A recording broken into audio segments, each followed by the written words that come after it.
Terima kasih saudara, Anda masih bersama kami di Hitung Cepat Pilkada Serentak 2024. Dan langsung saja kita akan ke Biro Bandung. Kita akan menyapa Kabiro Jawa Barat. Ada Kang Nugi di sana yang akan berdialog dengan pengamat politik dari Universitas Padjadjaran. Selamat siang Kang Nugi, silakan.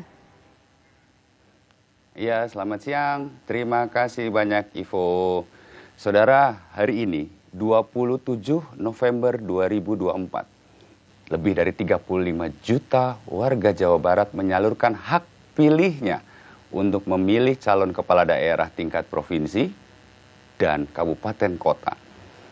35 juta ini hari ini sudah menggunakan hak suaranya. Terus bagaimana sebetulnya kontestasi pemilihan gubernur dan pemilihan kepala daerah di Jawa Barat? Sudah bersama saya, kita akan mencoba membahas fenomena-fenomena yang ada di Jawa Barat bersama pakar atau kopakar komunikasi politik dari Universitas Padjadjaran, Kang Firman Manan. Kalau saya memanggilnya Kang Bim Bim.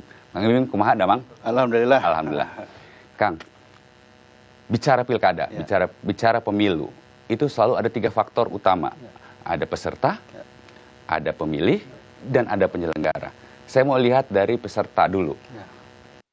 Di Jawa Barat, bedanya rasa pemilihan gubernur kali ini dengan periode sebelumnya, itu apa sih untuk level gubernur? Terus apa yang membedakan antara pilgub dengan pilpres? Gimana tuh Kang?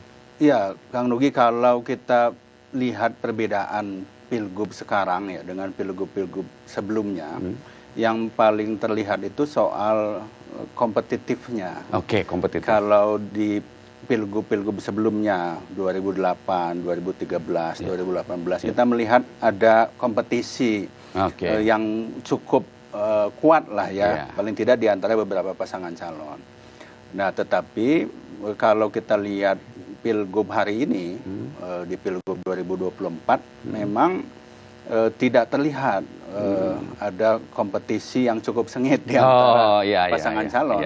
Paling tidak misalnya kita lihat indikasinya melalui hasil-hasil survei. Terutama yang dikeluarkan angkanya pasangan Deddy Erwan 65%, sementara pasangan lain itu 10% ke bawah. Itu kan memperlihatkan betapa kemudian pertarungannya tidak kompetitif. Nah, itu yang berbeda dengan pilgub-pilgub sebelumnya. Gitu. Tapi kalau di pilgub ini, kenapa bisa tidak kompetitif gitu ya? Apa penyebabnya?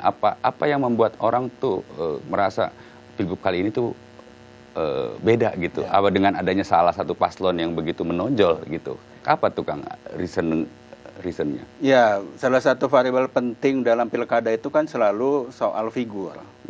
Nah, ketika bicara figur maka tentu popularitas itu menjadi ukuran.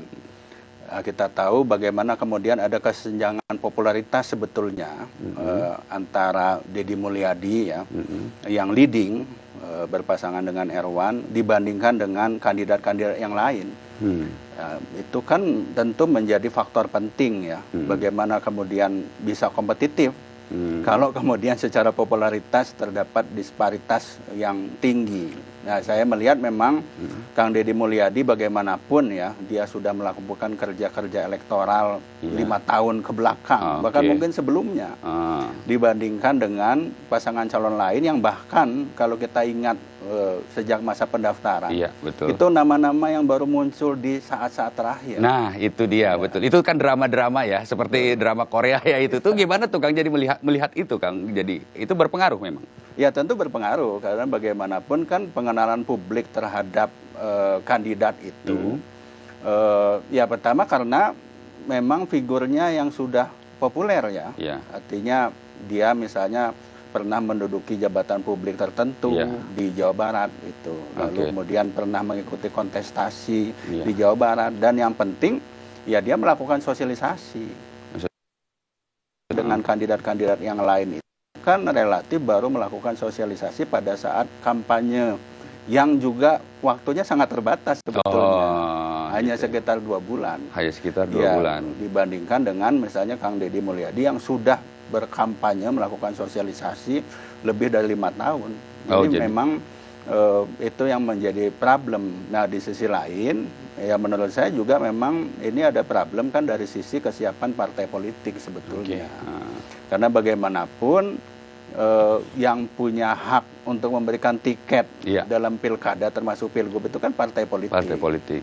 Kalau kemudian partai politik sejak awal sudah menyiapkan kandidat gitu ya sejak awal, maka seharusnya problem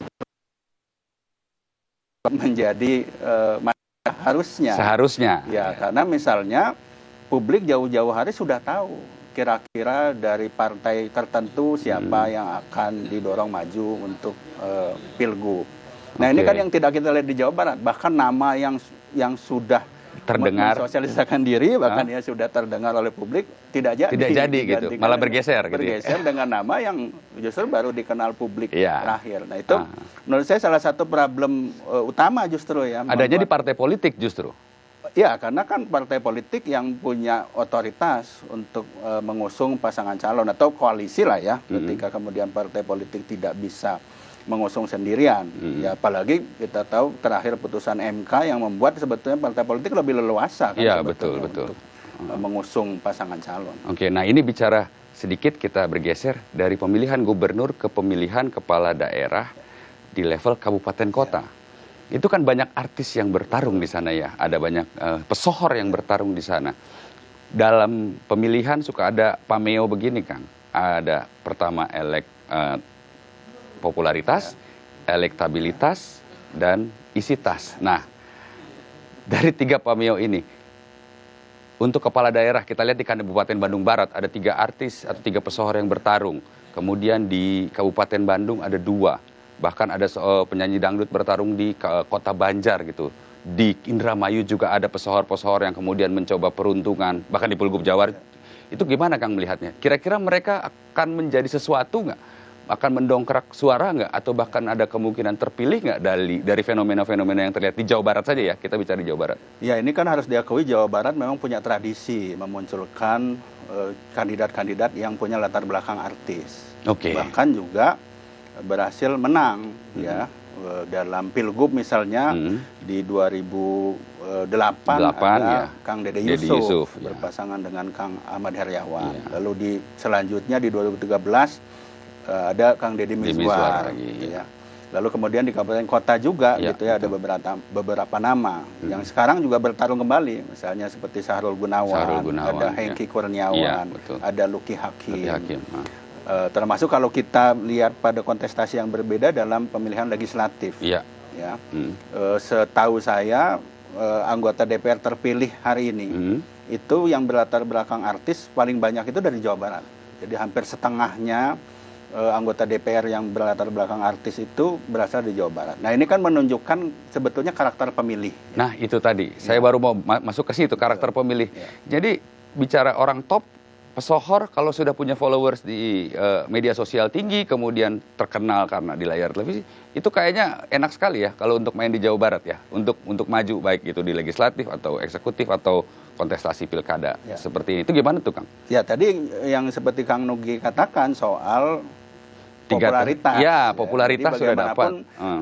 Teman-teman yang berlatar belakang artis itu kan punya modal awal popularitas. Nah, apalagi dihadapkan dengan karakter pemilih yang memang kita seringkali sebut pemilih non rasional lah ya, atau pemilih tradisional. Kita tahu Jawa Barat ada 35,9 juta pemilih hari ini. Itu kan secara umum ada 2 karakter pemilih ya. Yang pertama pemilih perkotaan. Nah, pemilih perkotaan itu ada misalnya di wilayah megapolitan itu, Depok, Bekasi, Bogor ya. Lalu kemudian Bandung Raya ya, kota Bandung dan sekitarnya. Tapi ada juga pemilih-pemilih dengan karakter pedesaan di Priangan Barat, Priangan Timur, di Cirebonan, di Karawangan. Ini jumlahnya kurang lebih 50-50 sebetulnya. Jadi megapolitan dan Bandung Raya itu sekitar 48%. Lalu kemudian yang Priangan Barat, Priangan Timur, Cirebonan, Karawangan itu di 52%. Artinya ini kan cukup besar sebetulnya segmen pemilih non rasional yang tradisional yang memang melihat pada sisi popularitas. Ya, jadi memang disitulah kemudian politisi-politisi yang berlatar belakang artis lalu maju dalam kontestasi pilkada mempunyai insentif. Tapi Kang Nugi sebetulnya saya punya catatan khusus untuk pilkada, untuk kandidat-kandidat yang berlatar belakang artis itu bisa memenangkan pilkada paling tidak di pilkada-pilkada sebelumnya ya, betul. Kalau posisinya sebagai wakil. Oh, oke. Bukan sebagai kepala daerahnya. Sebagai kepala daerah. Oh iya, itu fenomena menarik tuh, Kang. Gimana tuh, Kang? Ini melihat. Misalnya Kang Dede Yusuf, betul. Kang Deddy Mizwar. Waktu menjadi wakil terpilih, tapi ketika maju menjadi calon gubernur tidak terpilih kan? Iya. Sama juga di kabupaten kota tadi misalnya ada nama Sahrul Gunawan, ada nama Kang Hengki, ada nama Kang Luki, itu kan semua dalam posisi wakil sebetulnya. Betul. Pada saat pemilihan. Betul. Nah, ketika maju dalam posisi kepala daerah itu setahu saya tidak menang. Misalnya ada nama Teh Nurul Arifin dulu. Dulu sempat Pilwalkot Pilwalkot Bandung. Nah, artinya ini juga menurut saya ada karakter yang unik dari pemilih Jawa Barat. Nah, itu dia. Gitu. Keunikannya di mana itu? Pada tingkatan tertentu tadi, popularitas itu menjadi ukuran. Tetapi ketika posisinya untuk kepala daerah, nah kelihatannya juga ada catatan dari pemilih di Jawa Barat.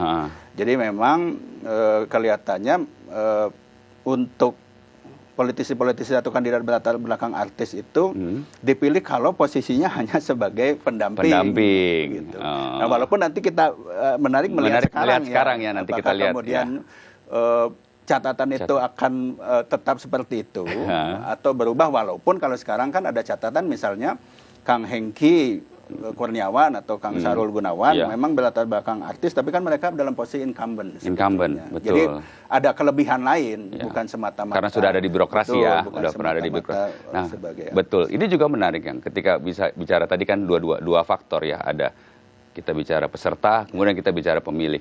Saya suka bertanya-tanya gitu. Pemilih itu kan kita ya, kita itu seperti lagu Lyodra nih Kang, gitu. Sebenarnya aku siapa, tadi anggap, tapi ada. Jadi kebutuhan kita hanya dibutuhkan 5 tahun sekali.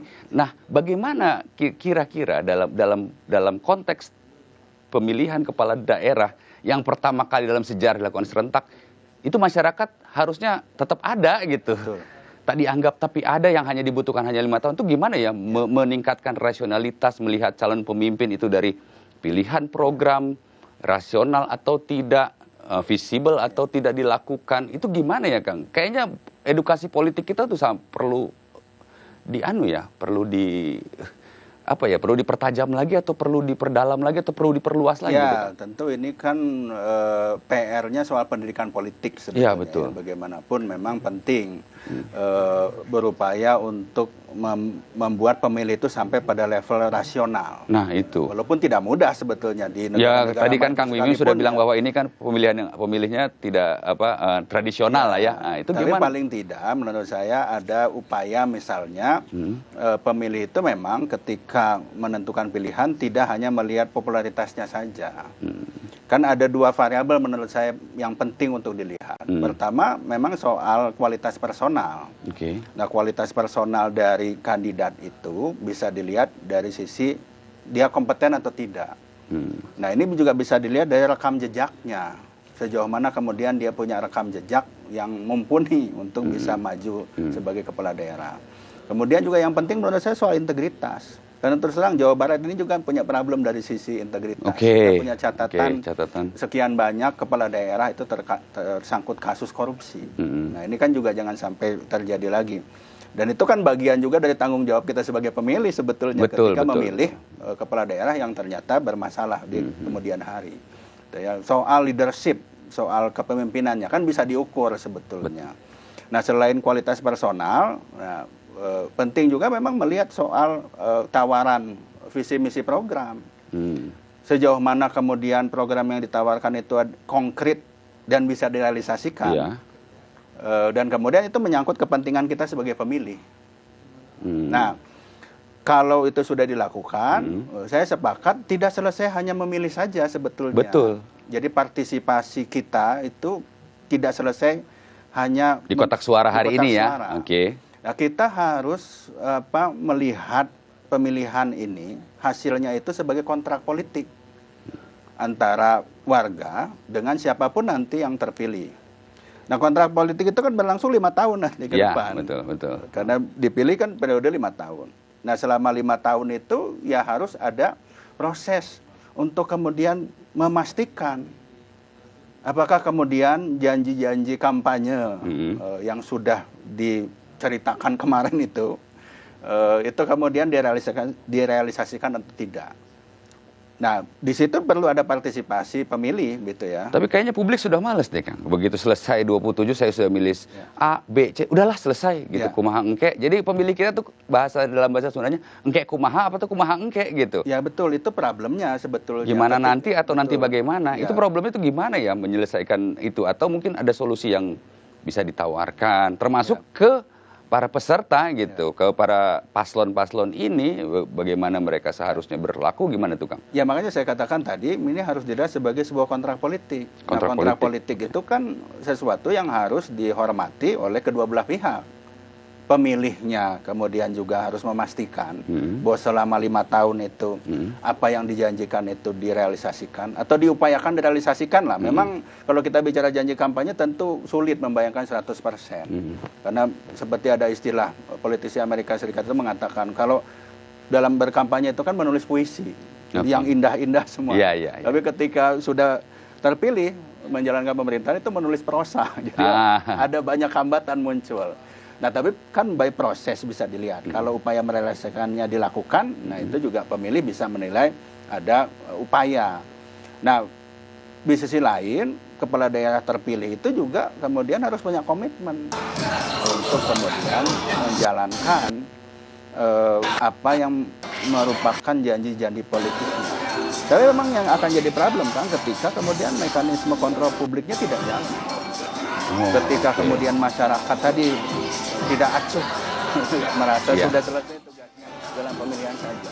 Nah, bahayanya memang justru nanti pemimpin terpilih itu tidak lagi memperhatikan apa yang menjadi janji-janji kampanyenya. Wah, mudah-mudahan kekhawatiran Kang Bimbim bahwa pemimpin yang terpilih, baik itu gubernur, bupati atau wali kota yang terpilih nanti di dalam pilkada itu memenuhi janji-janjinya dan memenuhi kontrak politiknya yang tidak tertulis kepada publik. Betul. Terima kasih banyak Kang Bimbim perbincangan kita hari ini. Semoga pilkada di Jawa Barat bisa menghasilkan pemimpin yang bisa membangun Jawa Barat dengan segala kemakmuran yang ingin dicapai. Terima kasih, kita kembali ke studio bersama Ivo. Baik.